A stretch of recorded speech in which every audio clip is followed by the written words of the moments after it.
Hello and welcome back to Fair Weather Trains, and welcome back to another video where we look at a brand new loco that for whatever reasons had its price slashed to make it a far more reasonable purchase.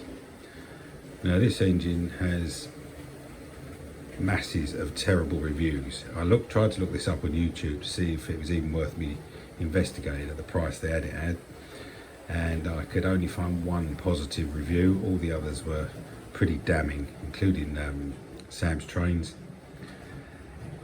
and the one positive one was a much newer video, only a few months old actually.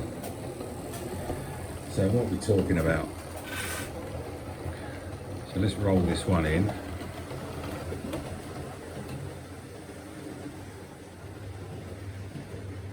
Here she comes, nice and gently.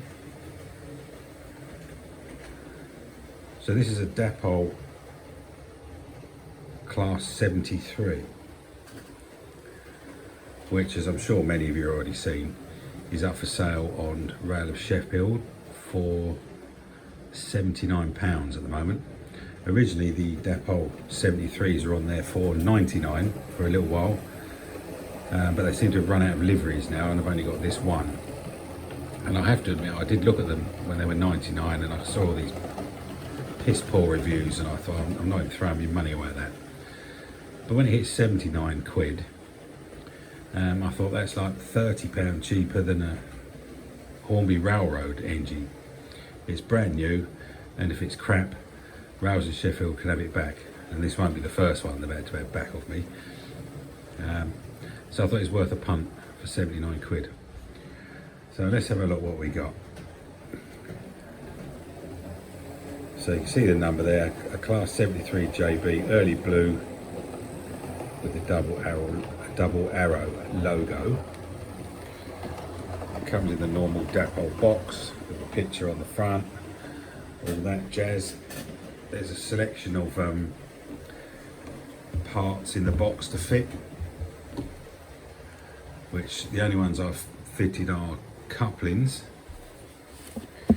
And we get a great big load of paperwork. What's this? Just have to remove the cab, fitting head codes, all that jazz. How to remove the body. Yeah, lovely jubbly. Exploded diagram, which looks to me, if it's sort of the setup is sort of similar to a Bachmann diesel with the central motor, drive shafts. I assume it's driven at both ends. I'll have a look in a minute. I hadn't actually had a look at that. There's the extra parts fitting. I don't know what 24 and 25 are, what are they? Oh, head coat panels. And what else? Anything else important? Removing the body, I'm sure I've already done that bit. Oh, here we are. Oh, we've got some switches for lighting. I always like it when they do that, instead of just saying up yours to DC users. It's got all these lights and all you can have is headlights. So this has got some switches, so you can have what is it, directional cab lights? That I'll show you.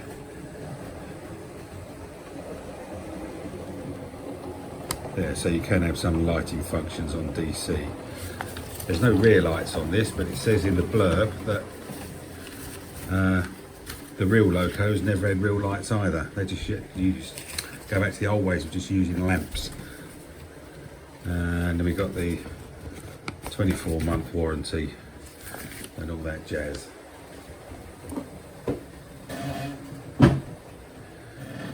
So the dodgy reviews of these seem to centre on the motor burning out. Lovely. Well, I've had this for over a month now and it's had a lot of running and there's been no sign of that, I'm glad to say. So that's why I haven't done this video before, because I wanted to make sure that wasn't going to happen. And the other one was to do with derailing, which I think it was Sam's Trains who showed that what was going on, or what he thought was going on. there wasn't enough up and down movement on the bogies, so if you got a bit of rough track, it didn't like it and it would derail. Now I've had no derailments. I had a couple of one set of points over the back, but there's a couple of locos who derail on them, and I've since changed them and filed the plastic frog a bit, and now we seem to be alright. So I think that's probably more the points than the loco. And none of my tracks pinned down because I keep changing it. I'm not happy with it ever. So mine's pretty rough. Also, as I've mentioned before, I live in a house that was built before they invented right angles and plumb lines, etc. Now, this house was built in the 1700s, so they're in a straight surface or a flat surface in here. It's like the crooked house on Southend Pier, so I can never get my track, or the baseboards anyway, totally flat. It's a nightmare. I'll prop up one set of legs and at some point that floorboard sinks slightly and another one rises and it's all over the shop. So while that's not perfect track, it's a good way of testing this, and it's not derailed. But I think from what I can work out, this is the third batch of these, and they have actually done something to fix these things. So one of them must be changed the motor, and they must have done something with the bogies. But I must admit, I'll show you this first. We'll pick this up. They do look very strange. As you can see, how much they hang down. If I use this one as an example, look, very little. So that must be part of the fix. I mean, it's not very good looking doing that, is it? But I mean, if it does the job, I don't know whether they've done anything other than loosen a screw, but I don't remember any of the ones, or at least the ones in reviews I've seen where they actually look at it closely, have done that. So that might be one of the fixes.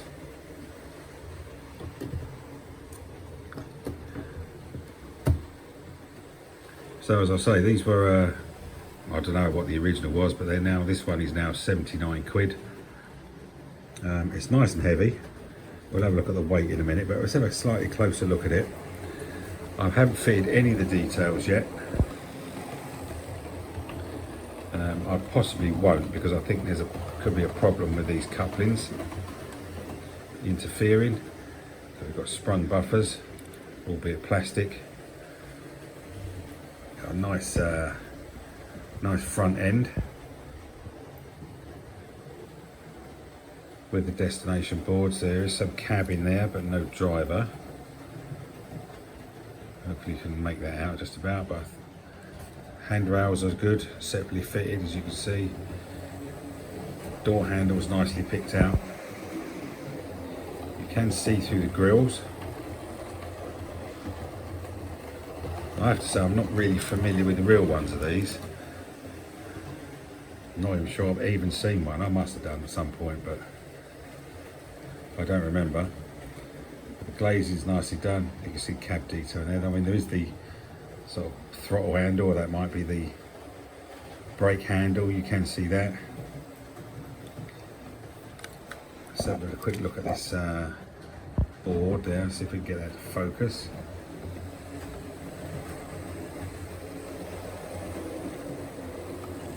It looks like that's perfectly readable, but I can't read it at the moment. So that's nice. The big floppy wheels. There's some detail on the bottom. Dapol's name. I think the bogie detailing is good, with a nice lot of relief on that look. I think that looks rather nice.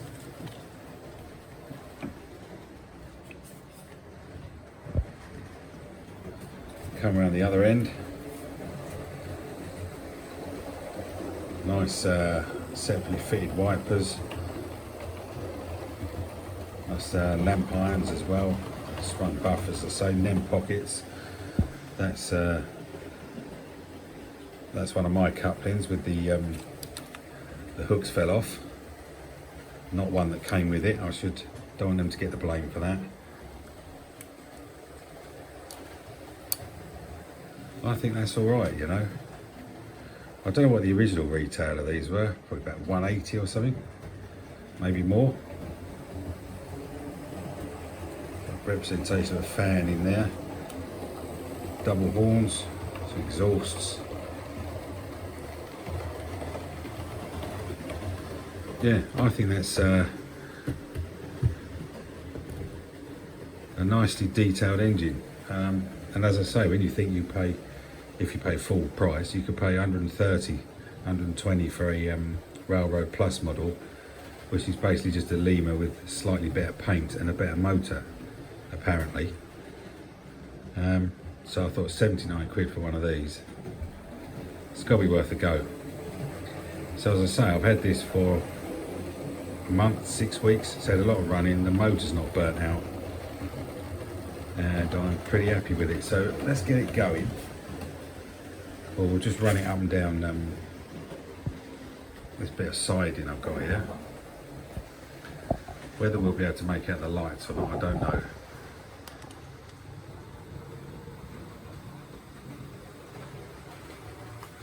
And what we'll do is we'll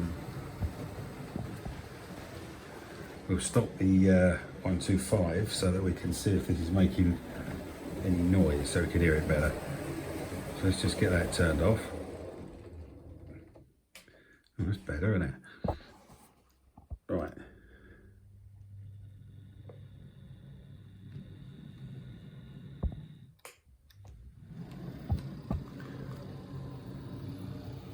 So obviously it has been running.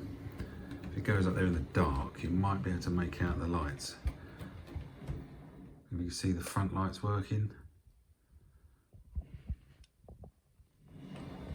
Yeah, you can just about see them come on. As I say, no rear lights. The number board's on both ways, but there's no sort of red lights, if you like.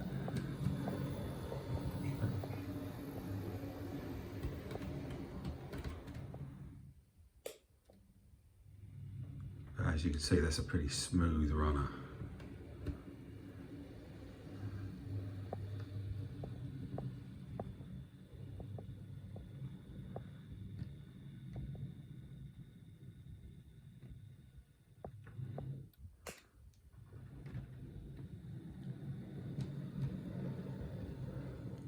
So because of the supposed derailment problems, I'm going to run it over. I've got an old Y set of points there.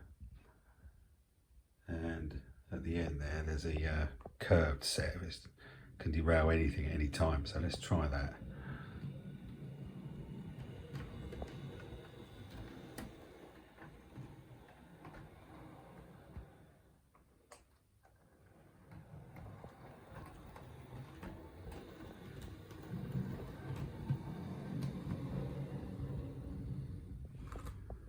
So no problem over them.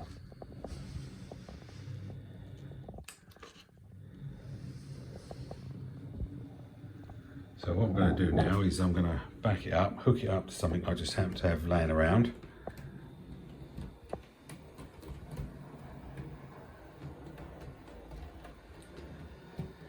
And we'll give it a spin round. All right, let's check out how much this weighs.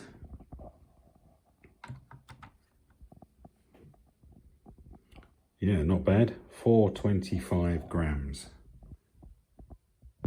So there is the Class 73 down on the track, down on the main line. And I think it looks pretty good.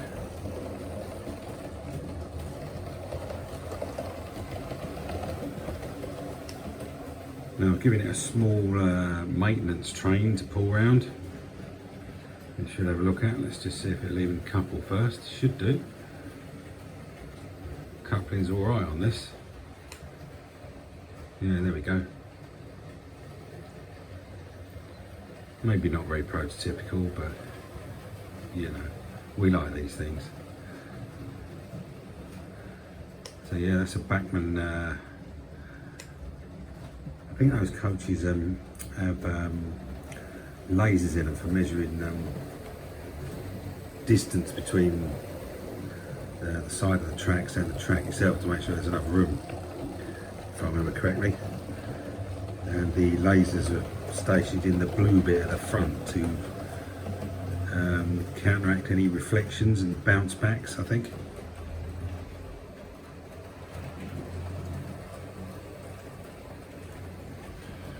Yeah, nice coaches them. If you can get them cheap enough, I'm sure they're about 80 quid new normally. Then we've got a little crane made by Roco and a Bachmann heavy old guards band on the back, which I've forgotten the proper name of. Anyway, we're going to send this round and see how it gets on over the crossings.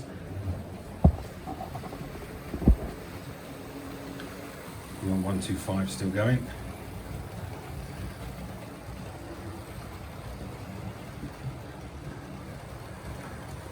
Might be old, but I love that thing.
So because of the so-called dodgy bogies, we thought what might be a good idea is to test it going up the incline. I mean, it'd probably be all right on the start of the incline, but on the middle part of the incline. And I guess without enough movement in the bogies, the dodgiest parts would be the top and the very start. So we'll try that and we'll see if we'll get up there without derailing. Bearing in mind it will stop once it gets to about there because I have to change controllers. But let's see how we go.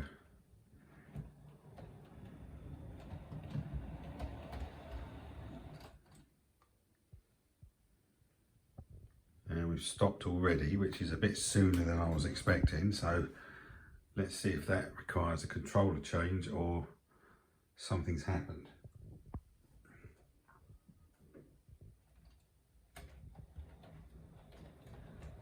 No, there you go, it was a controller change.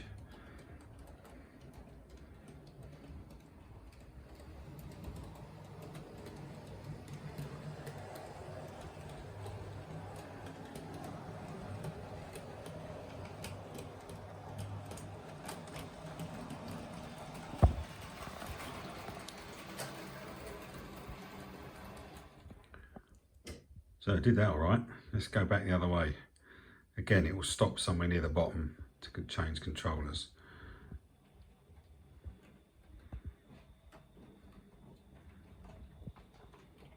I hadn't actually tried this, so I'm quite impressed that it hasn't derailed.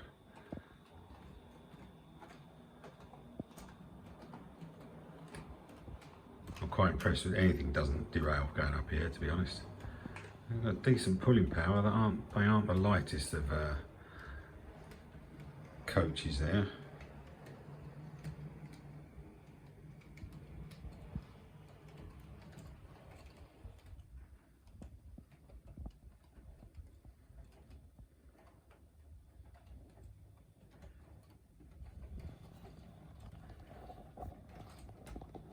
It's going to stop in a minute, I think.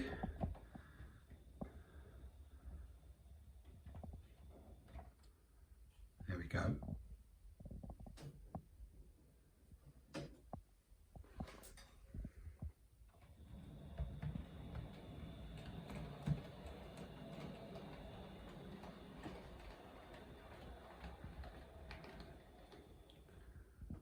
Yeah, so there we have it. Gets up and down the slope, no problem, and it's not the gentlest of slopes either.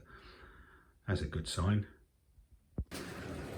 So no problems with the running of that on the inside line, which includes some second radius and more of the crossings and sets of points. No derailment, lovely and smooth. Yeah, I've not got a problem with this. So if you're on the fence about one of these, I mean 79 quid, brand new.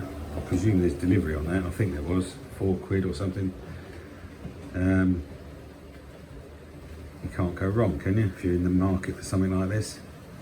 It is a beautiful runner, and as I say, I've had it a while and it's had a lot of running, and there's been no sign of any heat from the motor or noise or dodgy running, speeding up, slowing down, or doing a GT3, which has become one of the sayings here, meaning it speeds up, slows down without you even touching the controls, and then gets really, really warm. So none of that KL models rubbish with this thing. No, I think it's a shame that it was initially released to such terrible feedback, which meant they didn't sell. But for those of us who like to wait, that works a treat, doesn't it? Because now it's 79 quid. And when they had more of the liveries available, it was 99.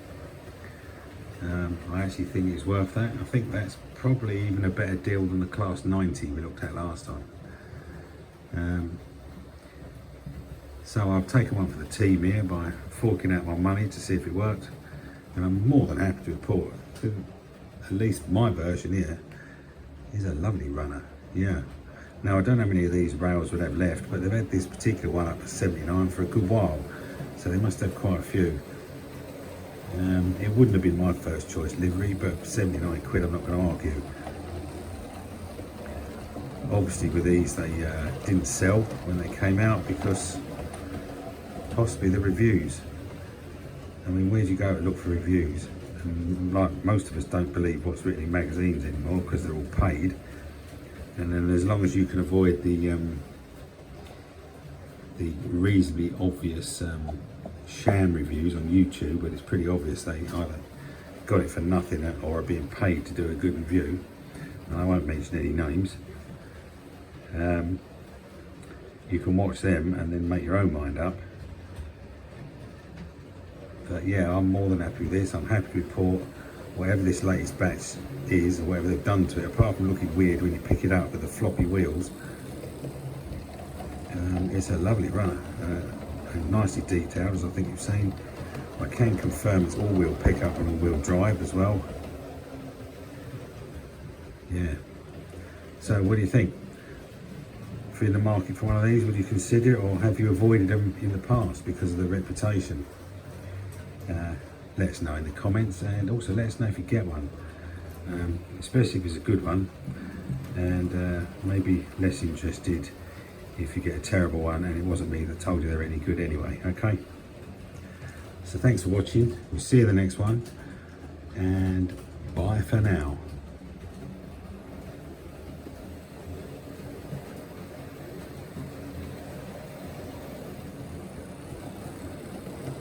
And we've lost the guards van.